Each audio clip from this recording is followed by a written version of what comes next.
That was crazy. What? I just ran into this guy who's part of Waka now, who grew up with my kids. Yeah, like hilarious.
What a shot you could be.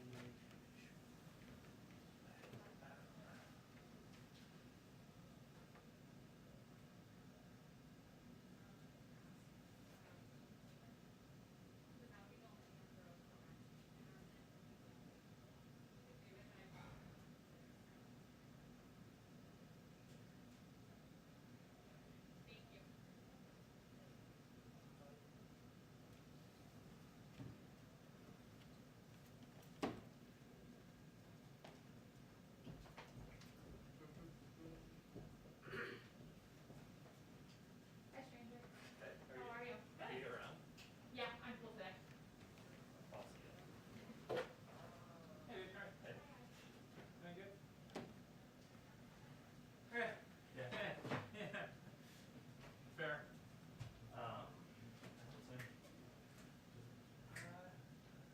Beautiful day. No one's shooting at us. Historically, we're fine.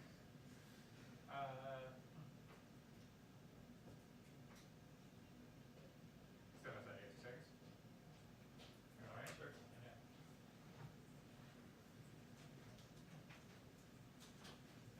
I don't have anything terribly spooky in part. I can hear, like, everyone can hear our conversation. We can do that.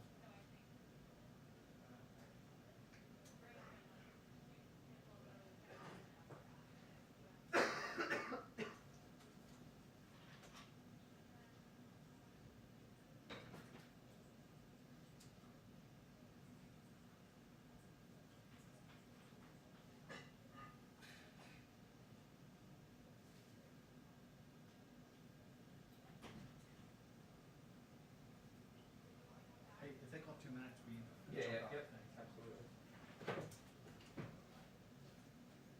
Hey, come, let's screw this up, man. You do not screw this up.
Who will get the trip?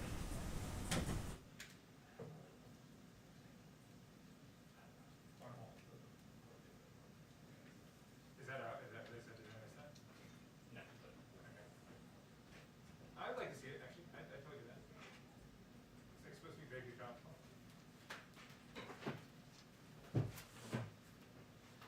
Do you remember when Bluebird reporters were just happy to be on any trip? Didn't big league people win? there's a lot of like I know, athletes I fucked know. up over here.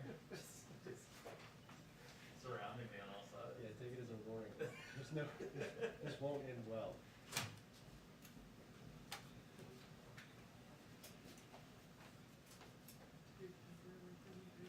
Yeah. It's like the opposite of like when it's not over here, and it's just all like that.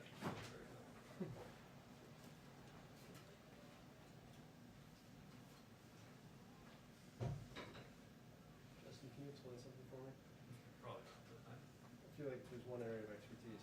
Like, what was with the Durant Sucks chants last night?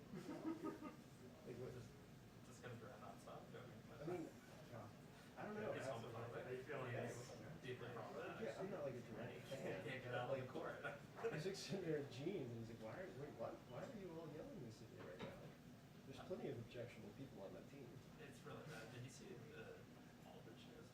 Yes, It's crazy. right? I, you know, I just saw the tweet, I haven't read about it. Was I there guess like he had some a physical issue? and then like He cleared waivers and the Nets picked him up, right? Like this wasn't, yeah, they just pretty much Spurs dropped him. didn't pick Yeah. anything, get anything for it, okay. Um, but it's crazy.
right.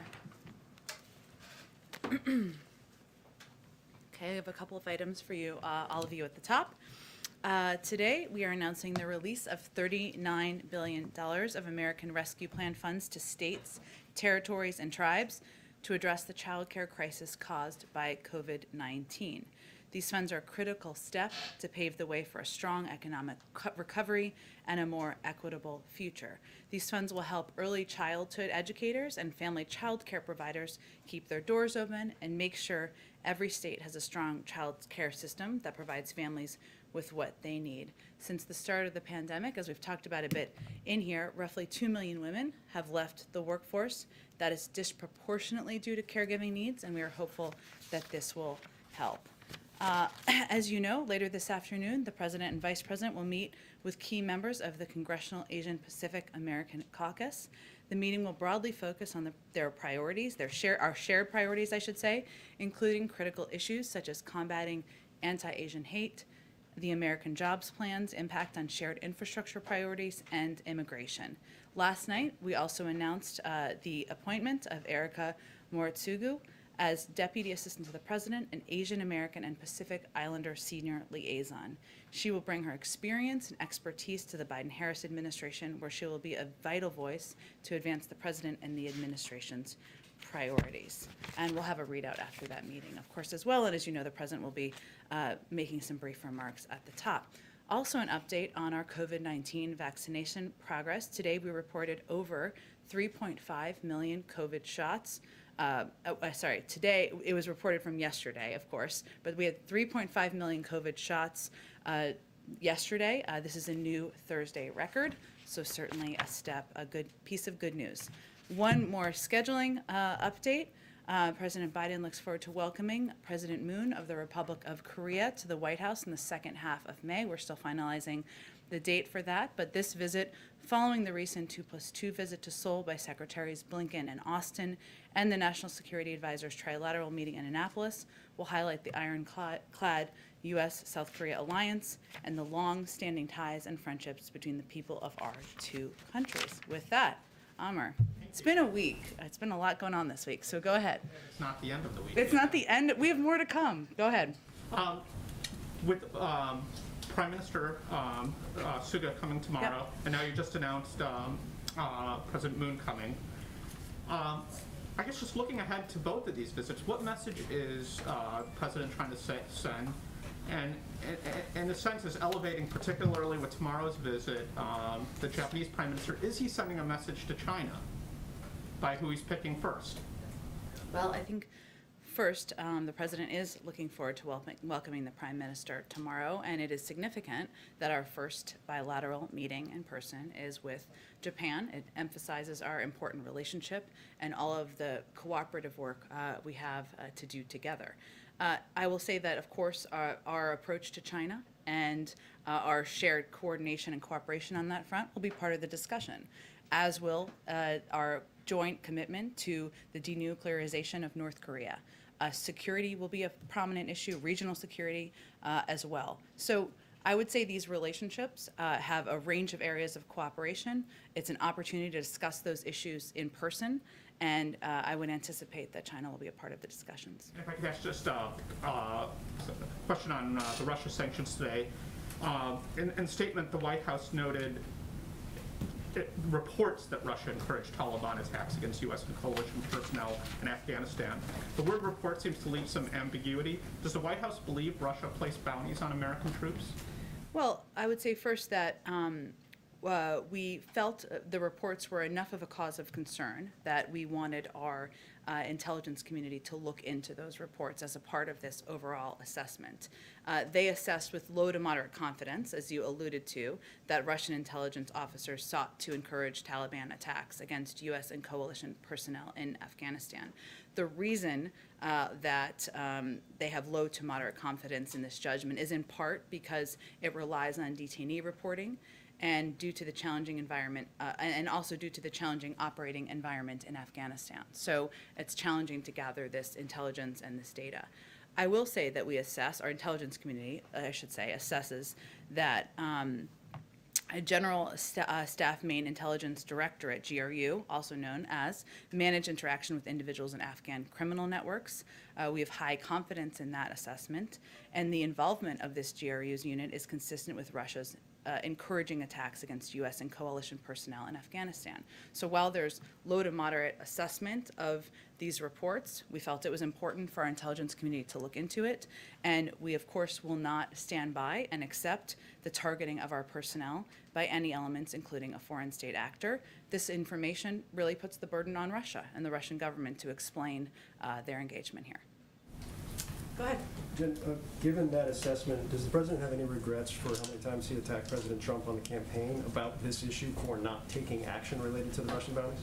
Well, I'm not going to speak to the previous administration, but I will say that we had enough concern about these reports and about the targeting of our men and women serving, the men and women who are proudly serving around the world, that we wanted our intelligence community to look into it. Now, again, there are several factors that contributed to the low to moderate confidence in the judgment, including the difficulty of the operating environment and, of course, the reliance on detainee reporting. At the same time, we still feel there are questions to be answered by the Russian government. Another on foreign policy. With the Russia decision, with the Afghanistan decision, just trying to get a sense of how the administration operates here. There's still Americans unjustly detained in Russia. I believe there's an American who was kidnapped by a Taliban-aligned group in Afghanistan. What level does the administration look at those hostages, I guess, as they think through broader foreign policy decisions? Do you have a team working on that? Did that play any role in either of these decisions? Well, certainly every relationship we have, even with it when it's adversarial or even when it's not, we raise issues of the detainment of American citizens or even sometimes citizens of our partners and allies around the world through those diplomatic conversations. Typically, those conversations are led by the State Department and officials that are working at the State Department. Typically, we don't read out too much detail because our focus is, of course, on bringing Americans home. Just one more. I think we ask you this every week, but on the refugee cap, and we hear a lot of concerns from your allies on Capitol Hill, and I think the big concern is not necessarily right now, when is the president going to sign the directive? It's what are the issues that are holding it up? And I feel like Democratic senators we've spoken to don't have answers to that, even though they say they've reached out to you guys. We don't have answers to that either. Are there actual tangible reasons why this has not been signed yet? Well, I can assure you, and I can assure anyone who has concerns, that the president remains committed to this issue. He is somebody who believes that refugees, that immigrants are the heart and soul of our country, and they have been for decades. And that is why he has proposed, a comprehensive immigration reform bill. That is why he wants to improve the processing of those seeking asylum at the border, and it certainly is an issue he remains committed to. That's why he stated that. But I don't have an update on the timeline of the signing. I didn't ask about the timeline. The reasons, though. What is the holdup here? It remains an issue. The president remains committed to raising the refugee cap, and I can assure anyone who has concerns that remains the case. Go ahead. Jen, the U.S. has been leveling sanctions on Russia for its behavior for years, as you know well. It hasn't deterred them in the past. Why should we expect that these new sanctions will do something that past sanctions have not? Well, first I would say, Peter, that our objective here is not to escalate. Our objective here is to impose costs for what we feel are unacceptable actions by the Russian government. Some of these are done in coordination with our European partners and allies in the past. And our view is that when there are actions that are taken that are unacceptable, that are not aligned with our interests, that we feel go beyond what should be acceptable from any country you have a partner or relationship with, then there should be consequences. We can't predict what the impact will be, but we still believe that when there's unacceptable behavior, we should put consequences in place. Let me ask about Afghanistan, if I can quickly. The president's own CIA director, William Burns, yesterday warned that there is a, quote, in his words, significant risk that al-Qaeda and other terrorist groups could fill that vacuum that exists when the U.S. and its allies leave that region. I have the quote for you, but you saw the testimony as well as I did. Why not leave a small residual force behind and, knowing that he addressed this in some form, to support the intelligence community there to gather information? Why not leave a military force there to help protect them and their ability to collect intelligence? Well, first I will say that we believe we have the means to keep our eye on any terrorist threats or any sign of al-Qaeda's resurgence without having a persistent footprint on the ground. And the evaluation and the decision made by the president was that based on the recommendations, the advice from national security advisors, from his team across the administration, is that the threat against the homeland now emanating from Afghanistan can be kept to a level that can be addressed without that persistent footprint. Now, at the same time, because obviously our capacity and our capabilities have dramatically increased and improved over the last 20 years or even the 10 years. We're going to reposition our counterterrorism capabilities. We'll retain significant assets in the region, as he talked about, over-the-horizon capabilities to counter the potential reemergence of a terrorist threat.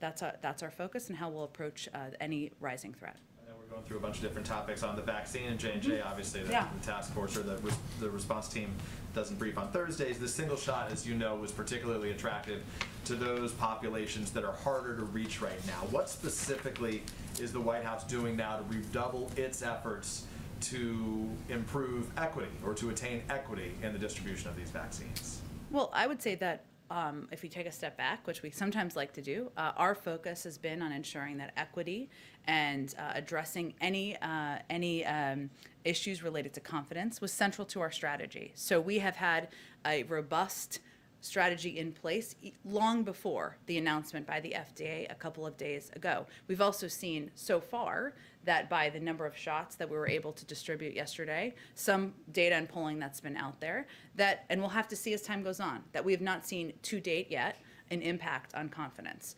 in the vaccines writ large. But there are a number of steps that we've taken over the course of time that we feel will continue to pay dividends and be impactful because we are over-preparers here. One is the launching of the Community Corps, our program to get fact-based messages into the hands of local messengers. More than 6,000 organizations are participating in that effort. We also launched a $3 billion effort to providing to states and community-based organizations funding and support to strengthen vaccine confidence.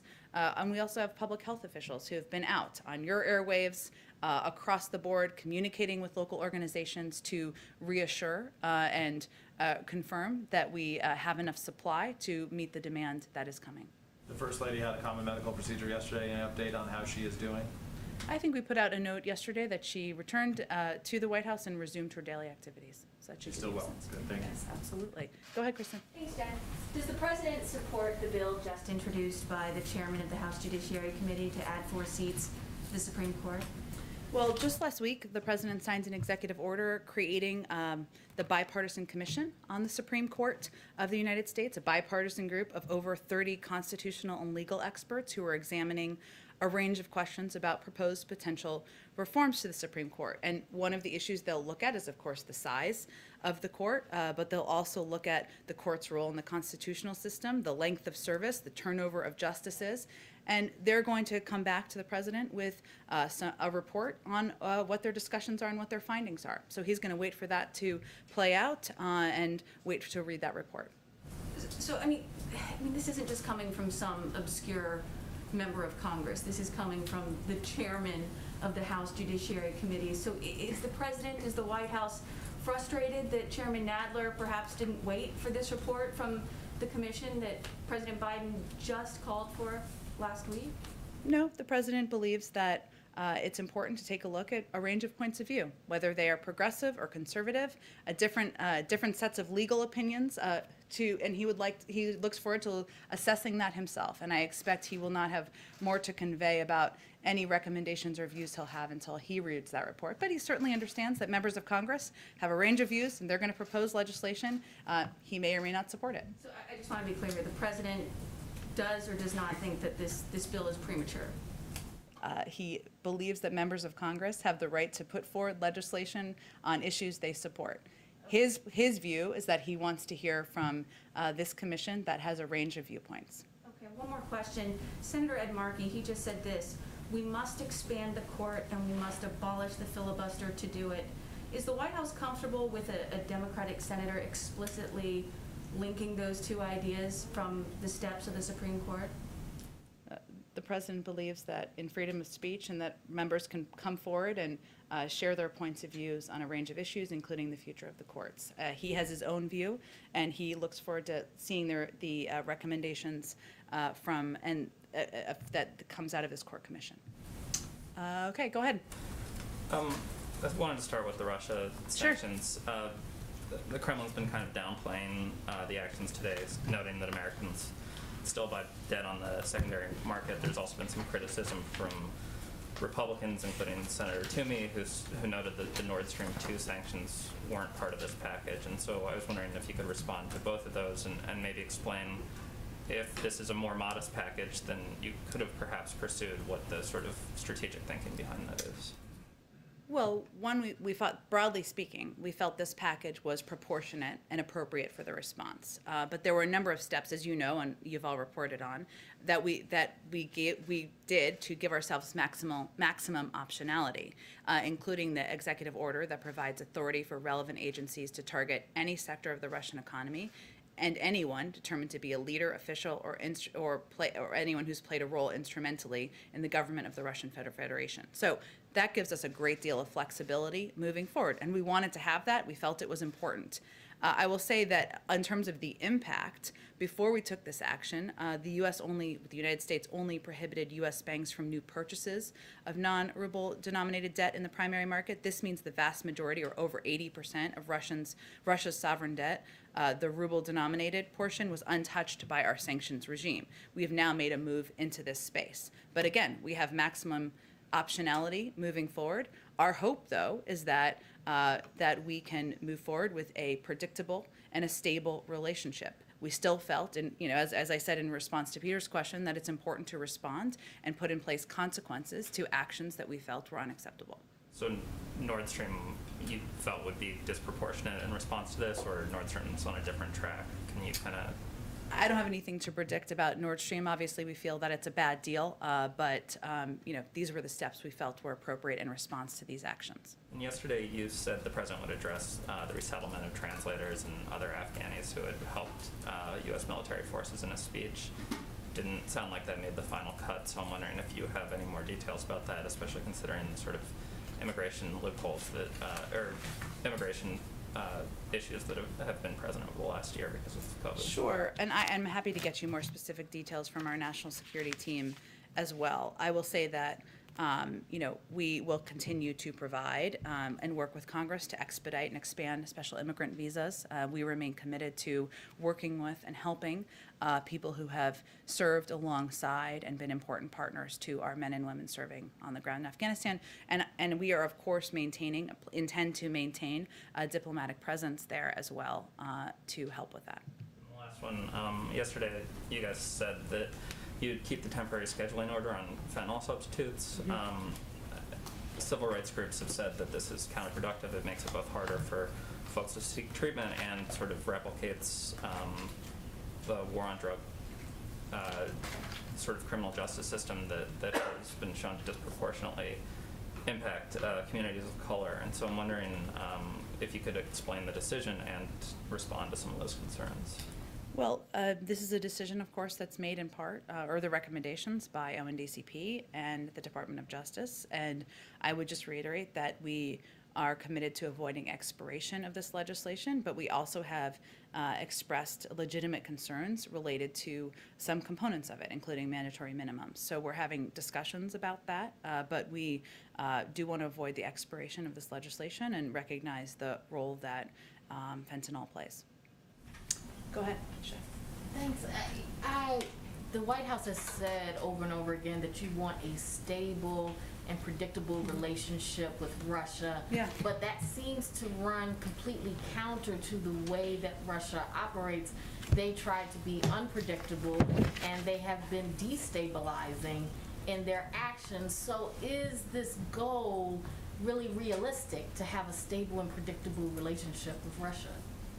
Well, we feel that has to be our objective, and that part of our objective is to, as you said, have a stable and predictable relationship in order to leave space to pursue areas where we feel there is greater opportunity and also address areas where there might be greater challenge. Now, we're not going to get ahead of what those discussions look like. Obviously, this continues to be a difficult relationship.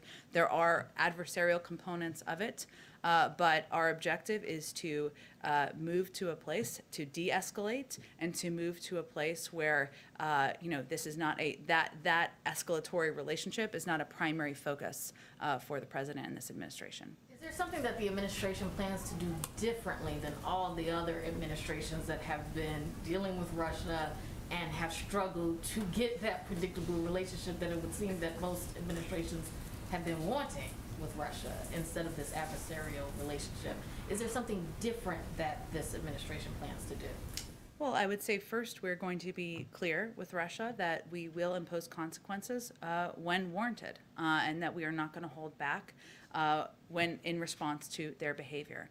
At the same time, I think the president's conversation with President Putin and his invitation and a proposal that they have a discussion about areas of mutual agreement, whether that is working together on Iran nuclear negotiations or issues along those lines, gives an indication that we feel we can work together in areas where we agree and continue to make clear areas where we have disagreements.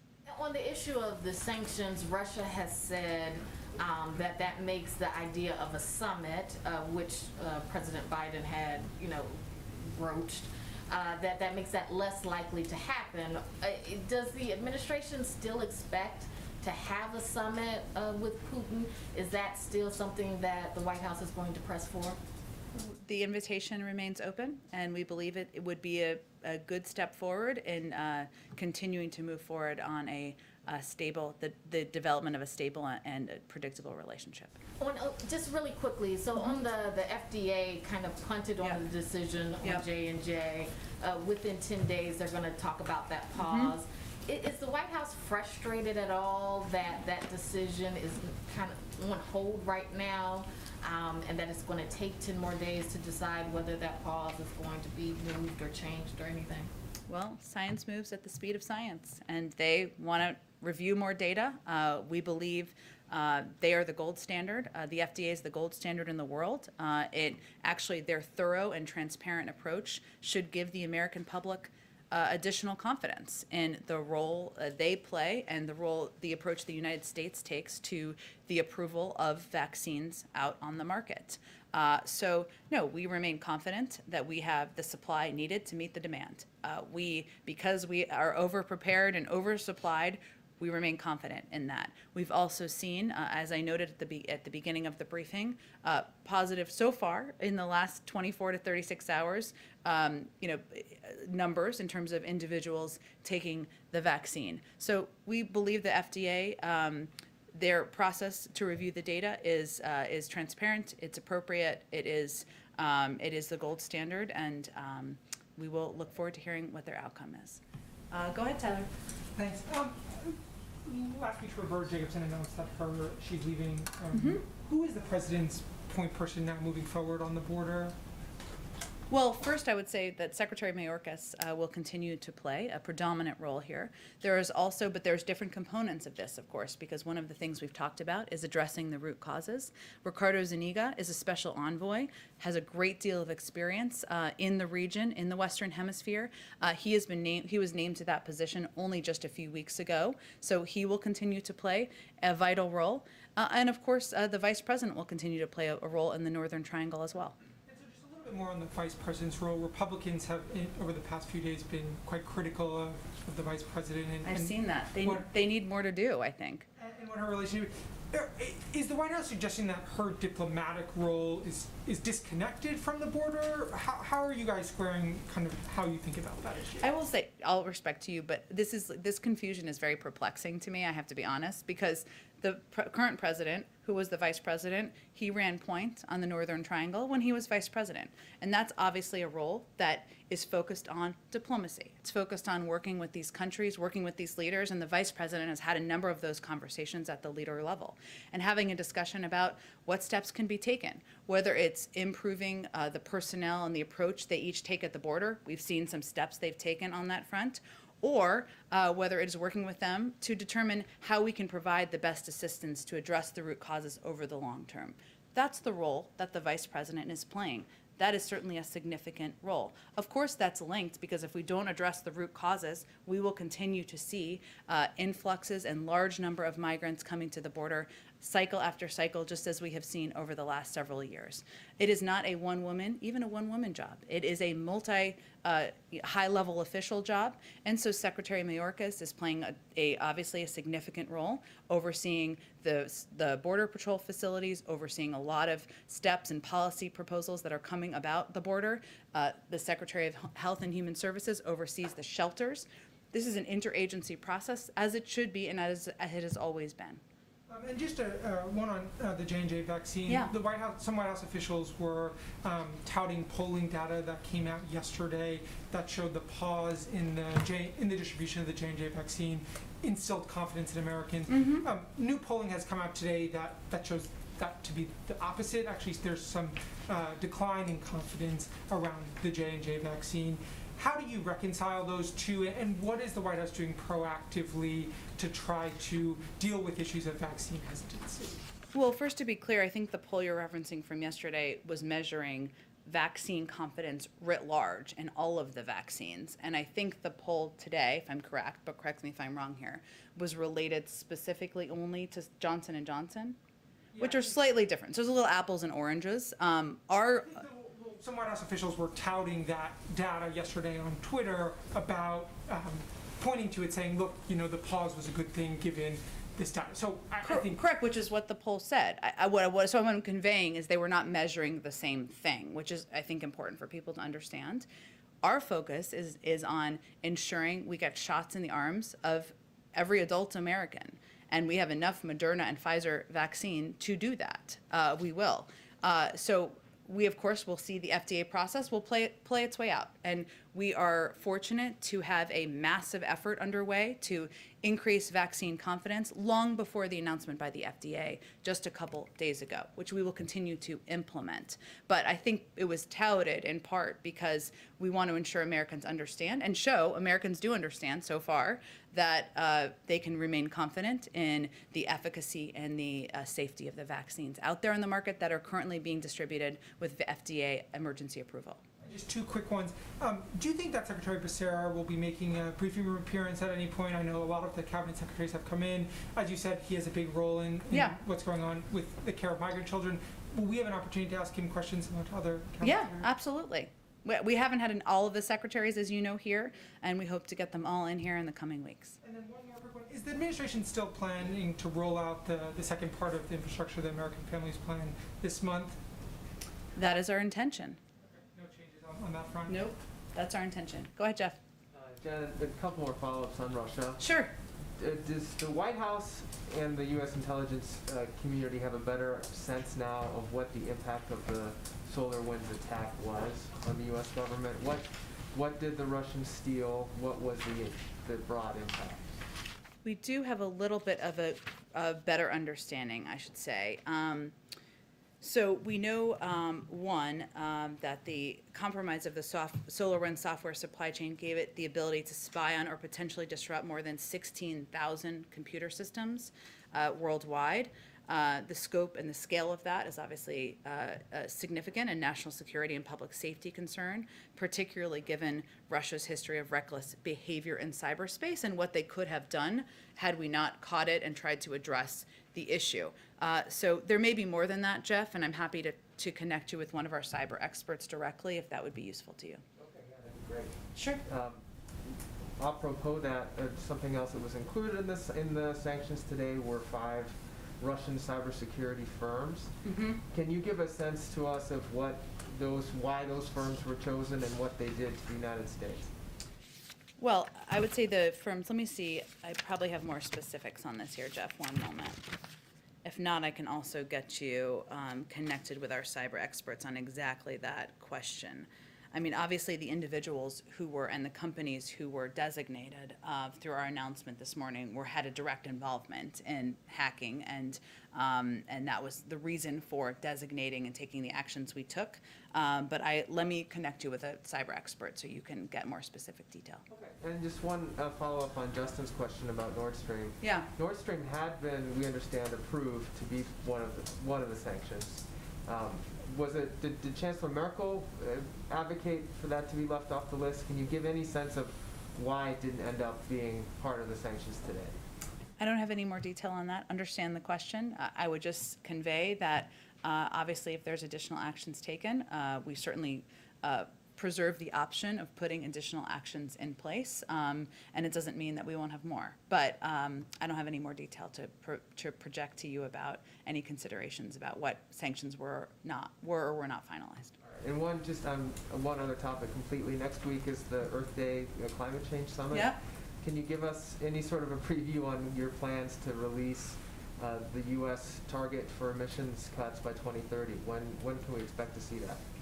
I understand the question too. It's going to be a full week next week. Let me see if we can get you some more previewing by tomorrow. We're still finalizing all of the specifics, so I just don't have anything to provide to you at this moment. All right, go ahead. Hi, Laura. Hi, thanks. To follow up on a question Phil asked earlier, immigrant and refugee advocates say they can't recall a time when a presidential declaration took this long after first announcing to increase the refugee cap. So just ask again, I mean, what is the delay here? Again, I can just reiterate, the president remains committed to raising the refugee cap, and obviously his commitment to ensuring that we are treating refugees, immigrants, people who come into our country with humanity is evident in most of his policies, but I don't have any more specifics for you. Okay. On the infrastructure bill, Speaker Pelosi says that she wants to get this all done by July 4th. So how much time is the White House willing to negotiate with Republicans before you start making big decisions about what to push through? Well, we'd like to see some progress and some forward movement by Memorial Day, and the president would love to have the package signed or passed, I should say, this summer. Is the White House encouraging the Senate to pass a traditional infrastructure bill through regular order with Republicans? Well, we certainly believe there should be agreement. There is agreement on a number of components. We've been encouraged by many of the conversations that we've had to date. We look forward to hearing alternate ideas or different ideas as they come forward, and there should be an opportunity for that. We're also quite open to what path this takes. We're not going to predetermine whether it has to all happen in one big package. There are different components that could move forward, certainly on their own, and right now is the time where members and their staff and committee staff are doing the hard work of determining where there's agreement and how what vehicles pieces can move forward through. Senator Coons was saying, today that pass something with Republicans maybe on traditional infrastructure, roads, bridges, et cetera, and then everything else could go in a reconciliation bill. So you guys are open to that? Well, that's Senator Coons' point of view, which of course we certainly respect. He's a friend of the president's, but there are a range of views on the Hill, as you well know, Laura, about how this should move forward and what the size of the package should be and what components should go together. We'll let that all work itself through. Go ahead, Hans. Does the president think that young women ages 18 to 26 should register for the draft? I'll have to talk to him about that, Hans. It's an interesting question. Well, I mean, today the Justice Department walked back and said that they weren't going to join a suit that challenged the constitutionality of that. So I'm just wondering what the president's position is. Does he think that everyone should register for the draft? I'm happy to talk to him about it, and I'll take a look at the Department of Justice case as well. Go ahead. Thank you. The Border Patrol agents have been shifted in recent weeks from the northern border, the Canadian border, to the Mexican border. Yep. And we've seen complaints about shortages at the northern border. How many agents are going to be diverted ultimately? And can they maintain security along that rather long northern border? Well, I'm sure that is assessed as they are making changes or shifting resources. I would certainly point you to the Department of Homeland Security for specifics about the movement of Border Patrol agents. And some of your own administration's immigration officials, have said that some migrant families are, in their words, self-separating at the border and sending their kids across alone. because they know that unaccompanied minors are not going to be turned away. Is it time to rethink that policy because of these unintended consequences and the way people are kind of taking advantage of it? Well, you're right, Todd. That certainly is an unintended consequence, and we have been clear, and we have continued to convey the message that our border is not open. That is a treacherous journey, and even as families are doing that, a number of these kids are still in taking a very dangerous journey, even for a shorter period of time or distance, I guess I should say. But I don't have any. I don't think we have any intention to rethink our approach to treating kids humanely and ensuring that they are safe when they cross the border. Can I ask a follow-up on the court packing bill? Sure. So the president is not ruling out the possibility of expanding the court, and he has started this process that could lead to those to recommendations to expand the number of seats on the Supreme Court, right? So I think that's getting a little bit ahead of the process. This is a commission that has officials who are many very progressive, many very conservative, have a range of viewpoints. They're going to look at a number of issues. The size of the court is one of the issues, but there are a number of other issues they'll look at.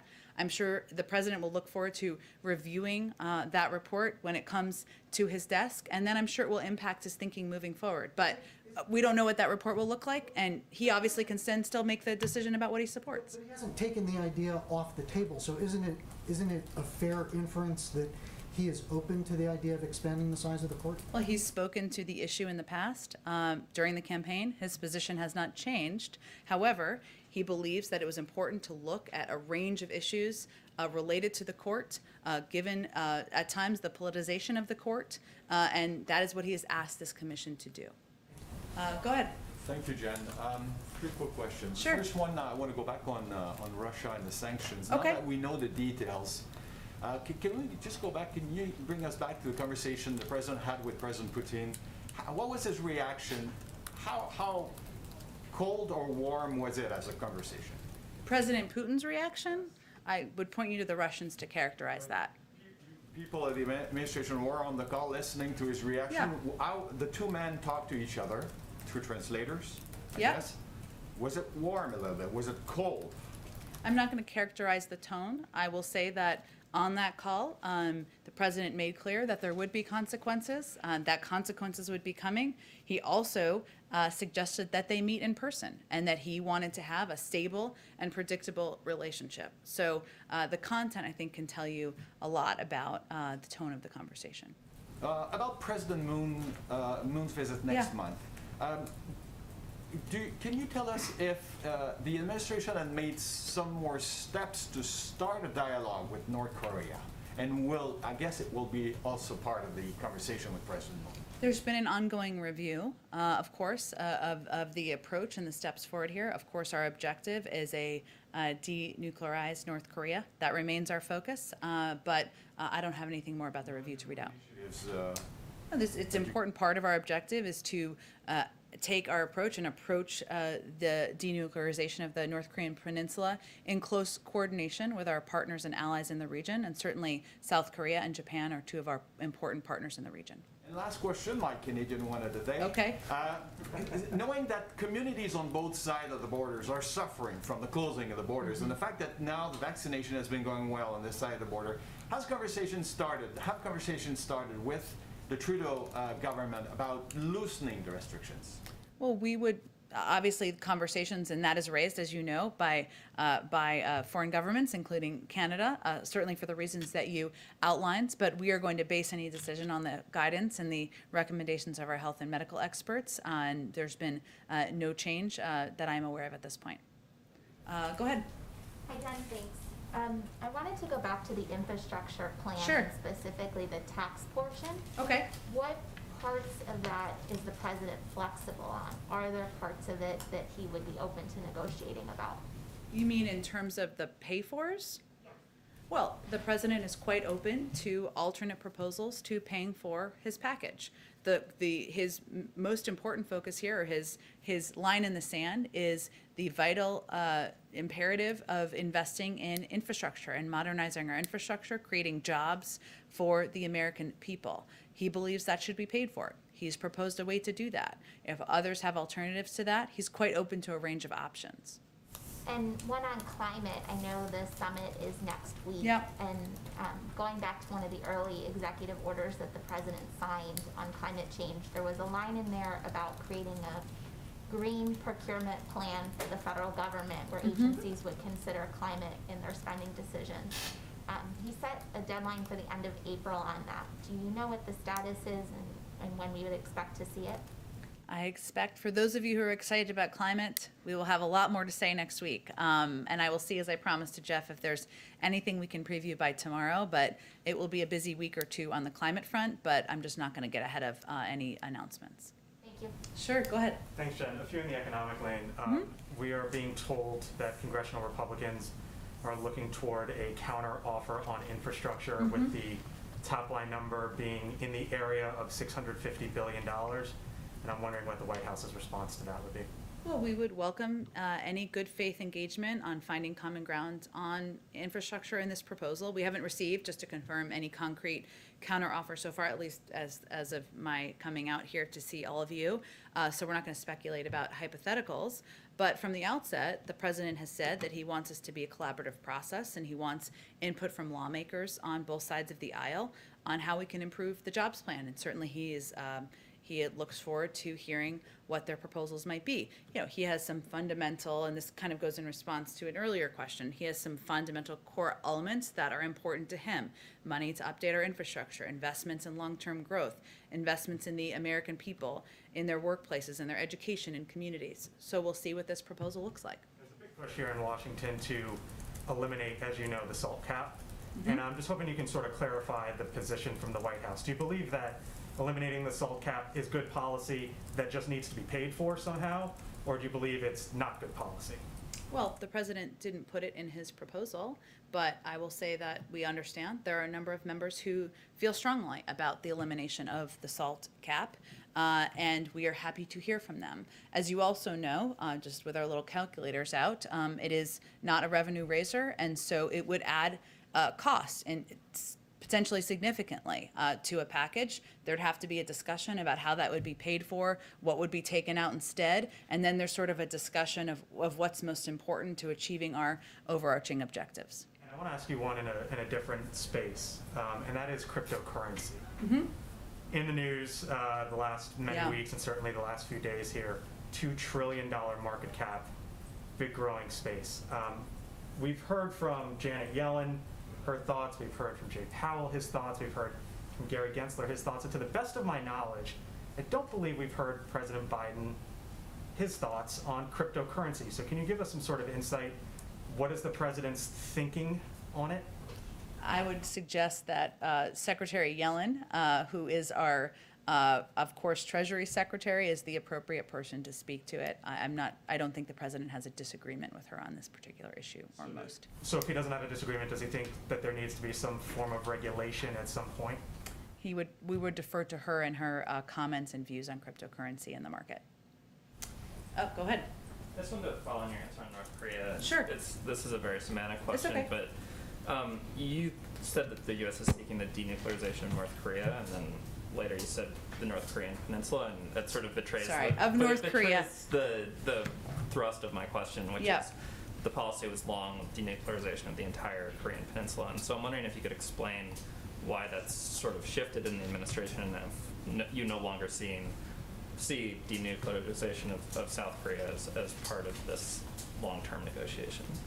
Well, I would say that it's just an indication that we understand that the denuclearization. I mean, I wouldn't overthink this, to be honest, but because we sometimes say one, we sometimes say the other.